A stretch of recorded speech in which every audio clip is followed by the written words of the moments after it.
Hello students, मैं हूं doctor Manoj Pahuja, आपका मेडिकल एंट्री टेस्ट इंस्ट्रक्टर। उम्मीद करता हूं आप लोग ठीक ठाक होंगे। स्टूडेंट्स, अपने जज्बे को, अपने कॉन्फिडेंस को, अपनी स्पिरिट्स को हाई रखें। आप कर सकते हैं। जो ख्वाब आपने देखा है, जो ख्वाब आपके पेरेंट्स ने देखा है, वो ख्वाब आप अचीव कर सकते हैं अगर आप अपने साथ एक कमिटमेंट कर लें। वो कमिटमेंट क्या है? आपने रोज़ाना की बुनियाद पे एक चैप्टर किसी भी सब्जेक्ट का ज़रूर स्टडी करना है, उसको पूरा करना है। जिस चैप्टर को आप शुरू कर रहे हो उसको ख़त्म करके दम लो। आपने उसको टेक्स्ट बुक से भी स्टडी करना है, आपने उसको लेक्चर नोट से भी देखना है, आपने उसके एमसीक्यूज़ भी प्रैक्टिस करने हैं।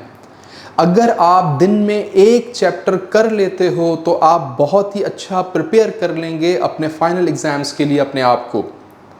बहुत सारे स्टूडेंट्स मेरे पास क्वेश्चन भेज रहे हैं, सर हमने पहले नहीं पढ़ा, अभी 2 से ढाई महीने रह गए हैं टेस्ट में, तो क्या हम कर सकते हैं? बिल्कुल आप कर सकते हैं। ज़्यादातर स्टूडेंट्स पढ़ते ही ना आखिरी दिनों में हैं।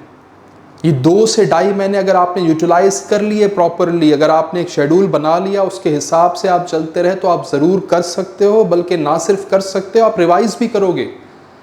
आप दिन में एक चैप्टर अब से करना शुरू कर दो। आप तकरीबन 1.5 महीने में या पौने 2 महीने में आप अच्छे तरीके से काफ़ी हद तक सिलेबस पढ़ चुके होंगे, रिवीजन भी कर पाओगे। और रिवीजन के टाइम पे फिर आपने 2 से 3 चैप्टर पर डे करने होंगे। एमसीक्यूज़ की प्रैक्टिस ज़रूर करनी है, क्योंकि एमसीक्यूज़ की प्रैक्टिस से ही आपकी जो स्टडी है उसमें निखार पैदा होगा।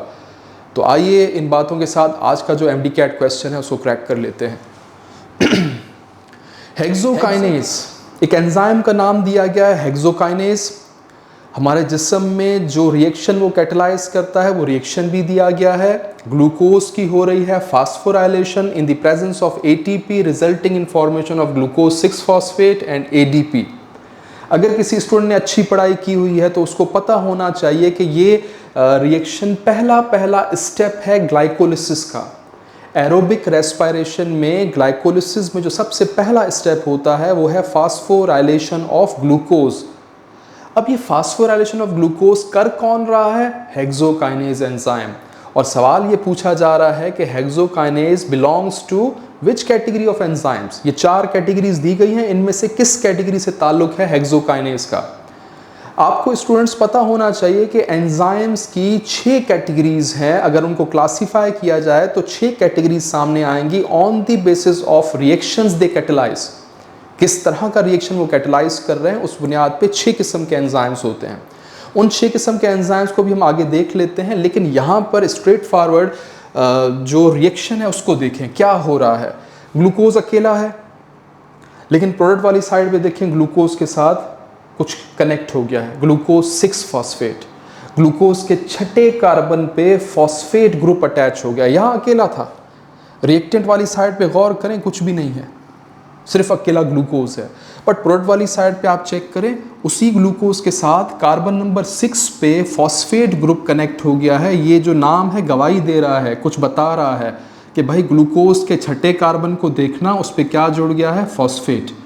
यानी कि ग्लूकोज की हुई है फास्फोराइलेशन। पहले उसके पास फॉस्फेट नहीं था, उसमें फॉस्फेट शामिल कर दिया गया है, तो हम कहते हैं ग्लूकोज की हो गई है फास्फोराइलेशन। इसी वक्त ATP की हो गई है डीफॉस्फोराइलेशन। इसने अपना फॉस्फेट दिया है। और कीजिएगा, फॉस्फेट आखिर लिया किससे? ग्लूकोज ने। फॉस्फेट लिया है ग्लूकोज ने ATP से। तो जहां ग्लूकोज की फास्फोराइलेशन हुई है वहां पर ATP की डीफॉस्फोराइलेशन हुई है, मतलब उससे फॉस्फेट ग्रुप निकाला गया है। बेसिकली ये हुआ है ट्रांसफर। किस चीज का ट्रांसफर हुआ है? फॉस्फेट का ट्रांसफर हुआ है। और ट्रांसफर कहां से कहां हुआ है? ATP से एक चीज निकली है, फॉस्फेट निकला है, और वो इंटर हो गया है ग्लूकोज में, दाखिल हो गया है ग्लूकोज में। तो जब आप बात करते हैं ट्रांसफ़र की, तो ट्रांसफ़र में अगर एक शख्स है, एक ऑफिस में काम करता है, उसका ट्रांसफ़र हुआ है, तो इसका मतलब उसको एक ऑफिस से निकाला गया है और दूसरे ऑफिस में उसको डाल दिया गया है। ट्रांसफ़र का तो यही मतलब हुआ है, एक जगह से निकाल के दूसरी जगह पर उसको प्लेस कर देना। यहाँ पर भी कुछ ऐसा हुआ है, एक मॉलिक्यूल जो कि डिफरेंट कंपाउंड है, याद रखना डिफरेंट कंपाउंड है, डिफरेंट कंपाउंड से फॉस्फेट ग्रुप निकला और किसी डिफरेंट कंपाउंड में, किसी दूसरे कंपाउंड में शामिल हो गया। एक से रिमूवल, दूसरे में उसकी एंट्री। तो ये चीज़ अगर आप समझे तो ये ट्रांसफ़र की कैटेगरी में आती है और ट्रांसफरेज ऐसा काम कर पाएगा। तो हम कह सकते हैं हेक्सोकाइनेज ये काम करवा रहा है, इसलिए हेक्सोकाइनेज बिलोंग करेगा ट्रांसफरेज कैटेगरी से। हमें अपना जो आंसर है वो मिल चुका है, हमने क्रैक कर लिया है क्वेश्चन को। लेकिन फिर भी हम थोड़ी सी डिटेल में ज़रूर जाना चाहेंगे ताकि अगर और सवाल भी आ रहे हैं इस तरह के एंजाइम की कैटेगरी से ताल्लुक़ रखने वाले तो उसको हम ज़रूर क्रैक कर सकें। आइए चेक कर लेते हैं एंजाइम की क्लासिफिकेशन। ये एक टेबल है, इसको आप नोट कर लें, इसका स्क्रीनशॉट आप ले सकते हैं। कैटेलाइज्ड 6 कैटेगरीज एंजाइम्स की नज़र आ रही हैं। पहली कैटेगरी है ऑक्सीडो रिडक्टेज। नाम से ही पता चल रहा है ये वो ग्रुप ऑफ एंजाइम्स हैं जिन्होंने ऑक्सीडेशन रिडक्शन रिएक्शंस को कैटेलाइज करना होता है, या फिर ऐसे भी कहा जा सकता है कि इन एंजाइम्स ने ट्रांसफ़र ऑफ इलेक्ट्रॉन्स करवाना होता है from one compound to another compound. Keep in mind, दो डिफरेंट कंपाउंड्स के दरमियान इलेक्ट्रॉन्स का ट्रांसफ़र अगर हो रहा हो तो उस तरह के रिएक्शंस को रिडॉक्स रिएक्शंस कहा जाता है। और जो एंजाइम्स इन इस कैटेगरी ऑफ रिएक्शंस को कैटेलाइज कर रहे होते हैं उन्हें कहते हैं ऑक्सीडो रिडक्टेजेस। मिसाल के तौर पे अगर आपके पास दो सब्सटेंसेस हैं A एंड B, ये आपस में रिएक्ट कर रहे हैं और कैसे रिएक्ट कर रहे हैं? By transfer of electrons. Groups, chemical groups की बात नहीं हो रही, इलेक्ट्रॉन्स का ट्रांसफ़र हो रहा है। एक ने इलेक्ट्रॉन्स लूज़ किया, दूसरे ने इलेक्ट्रॉन गेन किया। जिसने लूज़ किया वो हो रहा है ऑक्सीडाइज, जिसने गेन किया वो हो रहा है रिड्यूस। यानी एक ही रिएक्शन में दो डिफरेंट कंपाउंड्स शामिल हैं, एक की हो रही है ऑक्सीडेशन, दूसरे की हो रही है रिडक्शन, मतलब इलेक्ट्रॉन्स का ट्रांसफ़र हो रहा है। ये कौन करवा रहा होगा? ये एंजाइम्स करवा रहे होंगे। कौन से एंजाइम्स करवा रहे होंगे? वो एंजाइम्स होंगे ऑक्सीडो रिडक्टेजेस। तो रिएक्शन को देख के आप अंदाज़ा लगा सकते हैं कि क्या हो रहा है। अगर इलेक्ट्रॉन्स का ट्रांसफ़र हो रहा है तो ऑक्सीडो रिडक्टेजेस कैटेगरी ऑफ एंजाइम्स ने काम करना है।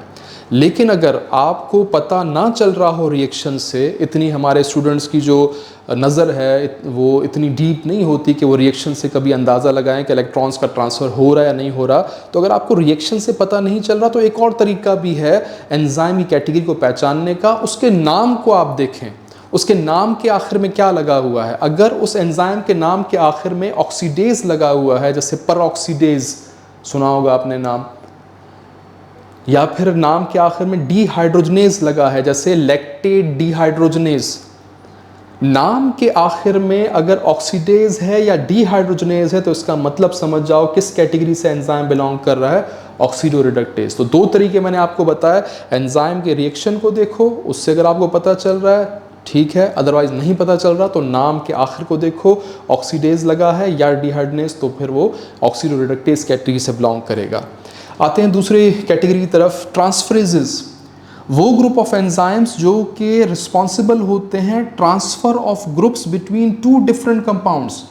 अब यहाँ पर ट्रांसफ़र ऑफ इलेक्ट्रॉन नहीं लिखा, पहली कैटेगरी में ट्रांसफ़र ऑफ इलेक्ट्रॉन लिखा है, यहाँ पर ट्रांसफ़र ऑफ ग्रुप्स, कोई भी ग्रुप हो सकता है। यहाँ पर जो हमारे क्वेश्चन की एग्जाम्पल थी उसमें बात की गई थी फॉस्फेट ग्रुप के ट्रांसफ़र की, तो उसी एग्जाम्पल को कोट करते हुए B से A की तरफ फॉस्फेट का ट्रांसफ़र हो रहा है। मिसाल के तौर पे ATP से फॉस्फेट निकल के ग्लूकोज में जा रहा है, फॉस्फोराइलेशन हो रही है, तो यहाँ ग्रुप का ट्रांसफ़र हो रहा है। इस कैटेगरी ऑफ रिएक्शन को जो एंजाइम्स कैटेलाइज करेंगे वो कहलाएंगे ट्रांसफरेजेस।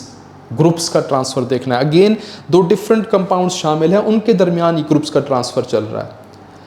अब यहाँ अगर आपको रिएक्शन से पता नहीं चल रहा है कि क्या ट्रांसफरेज कैटेगरी है तो फिर आप उस एंजाइम के नाम के आखिर को चेक करें। उसके नाम के आखिर में अगर लिखा हुआ है ट्रांसफरेज या फिर उसके नाम के आखिर में लिखा हुआ है काइनेज तो फिर कंफर्म बात है कि वो ट्रांसफरेजेस कैटेगरी से बिलोंग कर रहा है। जैसे हमारा जो क्वेश्चन था उसके नाम के आखिर में था हेक्सोकाइनेज, हेक्सो उसके बाद लिखा हुआ था काइनेज, तो आप नाम से भी अंदाज़ा लगा सकते हैं।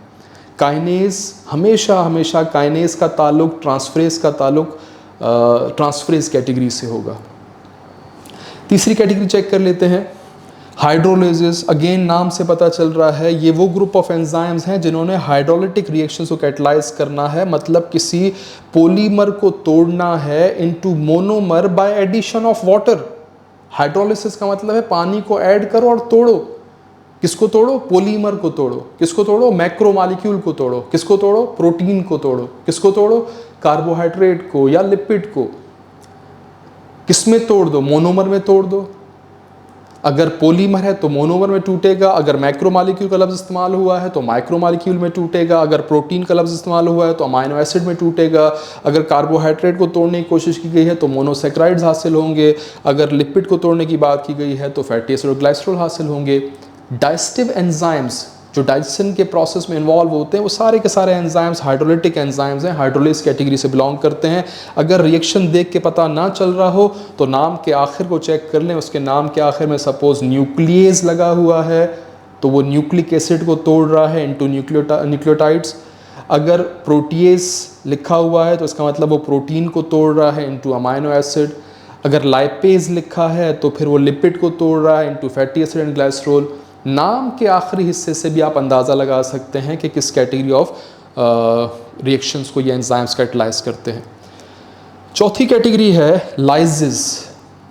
लाइसिस में एडिशन या रिमूवल ऑफ ग्रुप, इसको आप यहाँ ट्रांसफरेज के साथ ही पढ़ें। ट्रांसफरेज ने क्या करना था, ट्रांसफरेज में हमने ये कहा कि एक से चीज़ निकली दूसरे में शामिल हुई, मतलब हमने दोनों एक्सट्रीम्स को देखा, कहाँ से कोई चीज़ निकली है, कहाँ पे कोई चीज़ शामिल हुई है, दोनों एक्सट्रीम्स। लेकिन अगर हम सिर्फ इसके एक हिस्से को देखें, मिसाल के तौर पे हमारे पास जस्ट कंपाउंड ए है और इसमें कोई ग्रुप आके शामिल हुआ है, ऐड हो गया है, कहाँ से आया है उसकी हिस्ट्री नहीं है, उसका पता नहीं है। ट्रांसफरेज में तो हमें पता था ना कि बी से निकल के आ रहा है, एटीपी से निकल के फॉस्फेट आया है इनटू ग्लूकोज। यहाँ पर हमें ये पता नहीं कि ये ग्रुप कहाँ से आ रहा है, बस एडिशन हो रही है किसी चीज़ की, ऐड हो रही है कोई चीज़। या फिर अगर ऐसे हो, मिसाल के तौर पे अगर हमारे पास सब्सटेंस बी है और उससे कोई चीज़ निकल रही है, रिमूवल हो रहा है, या तो एडिशन या तो रिमूवल, कोई एक चीज़ को अगर आप मेंशन कर रहे हैं तो फिर ये काम होगा लाइसेज ग्रुप ऑफ एंजाइम्स का। यहाँ पर आगे भी एक बात लिखी है, एडिशन और removal of groups to form double bonds. खासतौर पे रिमूवल, अगर किसी चीज़ को निकाल दिया जाए तो उसके रिमूवल की वजह से जो वैलेंसीज का डिफरेंस क्रिएट हो जाता है, उसकी वजह से डबल बॉन्ड्स की क्रिएशन भी हो सकती है। तो जहाँ जहाँ डबल बॉन्ड बन रहा होगा, याद रखिए वहाँ पर जो एंजाइम्स काम कर रहे होते हैं वो है लाइसेज। अब अगर आपको रिएक्शन से पता नहीं चल रहा है तो फिर आप इसके नाम के आखिर में देख लें, डी कार्बोक्सिलेज लिखा होगा या एल्डोलेज लिखा होगा। डी कार्बोक्सिलेज का मतलब है रिमूवल ऑफ कार्बन डाइऑक्साइड, तो रिमूव हो रहा है कार्बन डाइऑक्साइड, किस कैटेगरी ने करना है, ग्रुप ऑफ एंजाइम्स का नाम लाइसेज। अगली कैटेगरी है आइसोमेरेजेस। आइसोमेरेजेस वो ग्रुप ऑफ एंजाइम्स हैं जिन्होंने आइसोमर्स बनाने में किरदार निभाना है। आइसोमर्स क्या होते हैं आप जानते हैं, isomers are compounds having same molecular formula but different structural formula, जिनका मॉलिक्यूलर फार्मूला सेम हो, कार्बन एटम्स की तादाद सेम हो, हाइड्रोजन एटम्स की तादाद सेम हो, कोई और एटम अटैच्ड है उसकी तादाद सेम हो, लेकिन उनका स्ट्रक्चर किसी वजह से फ़र्क हो, उन्हें आइसोमर्स कहा जाता है। तो अगर आइसोमराइजेशन हो रही है, आइसोमर्स बन रहे हैं, तो जो ग्रुप ऑफ एंजाइम्स शामिल होंगे वो कहलाएंगे आइसोमरेजेस। मिसाल के तौर पे ग्लाइकोलिसिस का एक रिएक्शन है जिसमें 3-फास्फोग्लिसरेट की कन्वर्जन होती है 2-फास्फोग्लिसरेट में। अब 3-फास्फोग्लिसरेट में पोजीशन नंबर 3 पे फास्फोरस लगा हुआ है, उसी मॉलिक्यूल में यहाँ पर देखिए क्या लिखा है, transfer of groups with in the molecule. यहाँ पर ग्रुप्स के ट्रांसफर में दूसरे मॉलिक्यूल्स की बात नहीं करनी, जैसे हम ट्रांसफरेज में कह रहे थे कि बी से फॉस्फेट निकला ए में शामिल हो गया, एक से निकला दूसरे में शामिल हो गया, तो डिफरेंट मॉलिक्यूल्स हों, ट्रांसफर हो रहा हो ग्रुप उनके दरमियान, तो फिर कैटेगरी है ट्रांसफरेजेस। लेकिन यहाँ लिखा है transfer of groups with in molecule, एक ही मॉलिक्यूल है उसी में ट्रांसफ़र चल रहा है, उसी में रीअरेंजमेंट हो रही है। जैसे मैं एग्जांपल दे रहा था, 3-फास्फोग्लिसरेट इज कन्वर्टेड टू 2-फास्फोग्लिसरेट। अब पोजीशन नंबर 3 पे फॉस्फेट लगा है, उससे वो चेंज करके पोजीशन नंबर 2 पे आ जाएगा, तो फिर इसका मतलब ये है कि जस्ट उसी मॉलिक्यूल के अंदर फॉस्फेट की पोजीशन तब्दील हुई है। कौन ये करेगा? ये करेगा आइसोमरेज कैटेगरी ऑफ एंजाइम्स। यहाँ पर डिफरेंट मॉलिक्यूल को नहीं देखना, एक ही मॉलिक्यूल के अंदर ग्रुप्स के ट्रांसफ़र की बात होगी। अब अगर आपको रिएक्शन से पता नहीं चल रहा तो फिर नाम के आखिर में देखिएगा आइसोमरेज ज़रूर लगा होगा। आइसोमरेजेस कैटेगरी के नाम के आखिर में आइसोमरेज एंजाइम के नाम में ज़रूर आपको मिल रहा होगा, उससे ही आप अंदाज़ा लगा लेंगे कि कैसा एंजाइम है या किस कैटेगरी से ताल्लुक़ रखता है। आखिरी कैटेगरी है लाइगेज। लाइगेज में कैपेबिलिटी होती है दो मॉलिक्यूल्स को जोड़ने की, बॉन्ड बनाने की। ऊपर जितनी मिसालें हैं मोस्टली उसमें कहीं बॉन्ड बन रहे होते हैं, कहीं बॉन्ड टूट रहे होते हैं, जिससे कोई फॉस्फेट अगर मिसाल तौर पे बी से निकला है तो वहाँ वो बॉन्ड तोड़ के निकलेगा, फिर दूसरे में शामिल होगा तो बॉन्ड बन रहा होगा। तो दोनों काम चल रहे होते हैं, कैटाबोलिज्म, एनाबोलिज्म। लेकिन जो आखिरी कैटेगरी है लाइगेज, इसमें एनाबोलिज्म हो रहा है, इसमें दो चीज़ों को जोड़ा जा रहा है, बॉन्ड को बनाया जा रहा है, कंडेंसेशन करवाई जा रही है, अटैचमेंट करवाई जा रही है दो मॉलिक्यूल्स की, coupled through ATP hydrolysis. ATP को तोड़ के, एटीपी से जो एनर्जी एक्सट्रैक्ट होगी उस एनर्जी को हासिल करके उसकी मदद से दो मॉलिक्यूल्स को कंडेंस करना। डीएनए लाइगेज का नाम शायद आपने सुना हो, डीएनए रेप्लिकेशन के प्रोसेस में, जिसमें ओकाज़की सेगमेंट्स को आपस में कनेक्ट करने की जिम्मेदारी डीएनए लाइगेज की होती है। अब ओकाज़की सेगमेंट्स क्या होते हैं, डीएनए रेप्लिकेशन क्या है, कहीं और मौका मिलेगा तो बता दूंगा। फिलहाल इतना याद रखें, वो एंजाइम जो दो चीज़ों को, दो ग्रुप्स को, दो मॉलिक्यूल्स को कंडेंस करे, जोड़ने की कोशिश करे, वो है लाइगेज। अगर रिएक्शन से समझ में ना आ रहा हो तो नाम के आखिर में देखना है लाइगेज ज़रूर लगा होगा, जैसे डीएनए लाइगेज है। तो ये क्लासिफिकेशन थी, नामों को याद रखने का तरीका था। अब आते हैं अपने क्वेश्चन की तरफ। हमारा क्वेश्चन था हेक्सोकाइनेस किस कैटेगरी से बिलोंग करता है। मैंने आपको उसी टाइम बता दिया था कि ऑप्शन ए करेक्ट है, ना ये लाइजेज है, ना ऑक्सीडोरेडक्टेज है, ना आइसोमेरेज है। तो क्वेश्चन हमने पहले ही क्रैक कर लिया था, बाकी डिटेल मैंने आपको समझा दी है। कोई और सवाल भी आ जाए तो आप क्रैक कर सकते हैं।